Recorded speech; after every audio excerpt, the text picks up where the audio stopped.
సిగ్గుతో తల వంచుకొని ఉన్నావా? ప్రజలు నిన్ను చులకనగా చూస్తున్నారు అనుకుంటున్నావా? ఇక నీ వల్ల ఏమీ కాదు, జీవితంలో అంతా అయిపోయిందని చాలామంది మీ వైపు ఒక తీర్పు తీరుస్తున్న చూపుతో చూస్తున్నారా?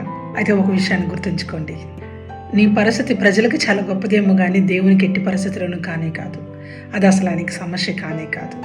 కానా ఊరి పెళ్లిలో ద్రాక్షారసం అయిపోవడం అనేది వాళ్ళకి చాలా అవమానం. అది ఇట్ బ్రింగ్స్ ద షేమ్. ప్రజలు వాళ్ళని చులకనగా చూసే సమయం వచ్చింది, కానీ వాళ్ళకి తెలియని ఒక విషయం ఏంటంటే అక్కడ యేసయ్య ఉన్నాడు. అలాంటి పరిస్థితిని ఆయన ఉన్న చోట రానివ్వడు అని.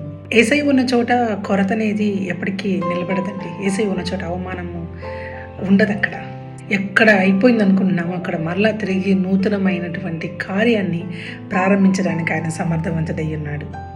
యేసు తల్లి అయిన మరియ అక్కడ ఆయనను తన కుమారుడిగా కంటే ఆ సమయంలో తండ్రి పంపించిన ఒక దైవ కుమారుడిగా ఆమె తన హృదయములో క్రీస్తు యొక్క ప్రణాళికలతో ఆమె హృదయము ఆత్మ ముడిపడింది.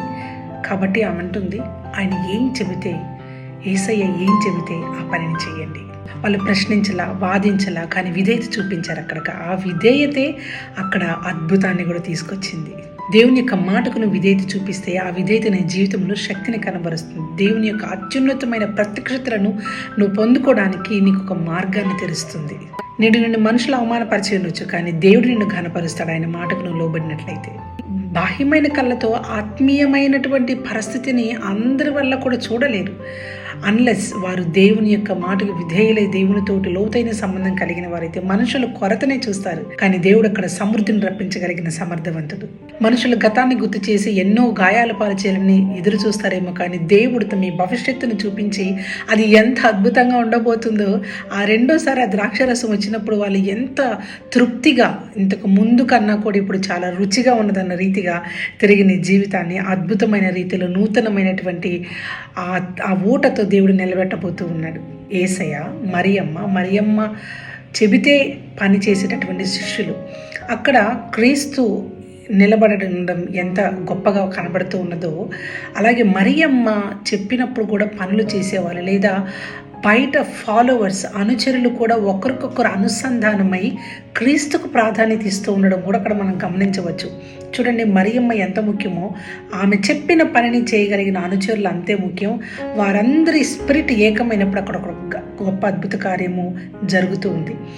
అండ్ ఐ సీ దాట్ మీరు ఎవరితో ఉన్నారు అనేది కూడా మీ ఆత్మీయ జీవితాన్ని రూఢిపరచగలదు. దేవుణ్ణి కలిగి ఉండి కూడా అనేక మార్లు మిమ్మల్ని ప్రోత్సహించే మనుషులతో మీరు లేకపోతే అద్భుతం ఏదైతే చోటు చేసుకోవాలో అది ఆగిపోవచ్చేమో. ఆ స్పిరిట్ ఏదైతే ఉన్నదో, ఆ డాట్స్ ఏదైతే డివైన్ అలైన్మెంట్, ఆ సంఘర్షణ కలిసి ఉండే తత్వం ఏదైతే ఉందో, ఈ చుట్టూ ఉన్నవారు అదే ఆత్మ నడిపింపులో ఉండడం అనేది చాలా చాలా ఇంపార్టెంట్. చాలాసార్లు కృంగతీసే వాళ్ళతో ఉండి దేవుని కార్యాలలో ముందుకు నడవలేనటువంటి జనాన్ని కూడా మనం చూస్తూ ఉన్నాము. Today I just want to say this, సిగ్గుని, అవమానాన్ని తిరిగి ఆయన ఆనందంగాను, ఆయన గొప్ప సంతోషంగా మార్చి, ఏదైతే ఘనహీనముగా షేమ్గా అనిపించిన కార్యం ఉన్నదో తిరిగి ఘనముగా ఆ స్థలంలో క్రీస్తు ఉండడం.